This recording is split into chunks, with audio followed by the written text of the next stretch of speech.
अब बात करते हैं थिएटर से फिल्मों तक के सफर की। देखिए, ओम पुरी साहब की कला की शुरुआत थिएटर से हुई थी। National school of drama NSD में दाखिला लेकर उन्होंने अभिनय का विधिवत प्रशिक्षण लिया और अपनी प्रतिभा को निखारा। मेरी 3 बीवियां हैं। इसके बाद उन्होंने पुणे के FTII यानी film and television institute of India से डिग्री ली। ओम पुरी साहब के फिल्मी करियर की शुरुआत पैरेलल सिनेमा यानी समानांतर सिनेमा से हुई, जहां पर ओम पुरी साहब की अदाकारी का लोहा सब ने माना। उनकी फिल्मों में गहराई और समाज की सच्चाइयों का प्रतिबिंब यानी दर्पण दिखता था। आक्रोश और अर्ध सत्य जैसी फिल्मों ने उन्हें एक मजबूत अभिनेता के तौर पर स्थापित कर दिया था। अर्ध सत्य फिल्म में ओम पुरी ने पुलिस के रोल में जान डाल दी थी। सर, मैंने सुना है कि उन लोगों को ऐसे ही छोड़ दिया गया। अगर आपको उनका कोई डायलॉग याद है तो कमेंट बॉक्स में लिखिए।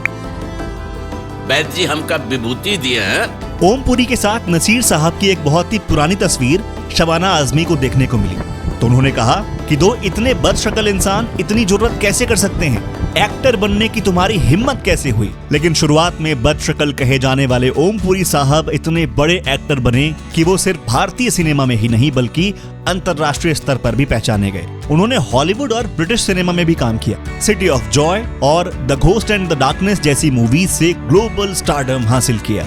Honors the peerless Om Puri with the 54th IDEA Filmfare Lifetime Achievement Award. आपको ये बात जान के हैरानी होगी कि नसीरुद्दीन शाह की वजह से ओम पुरी एक्टर बने थे। आंखों में बड़े बड़े सपने लिए ओम पुरी और नसीरुद्दीन शाह दिल्ली के नेशनल स्कूल ऑफ ड्रामा में एक साथ पढ़ते थे।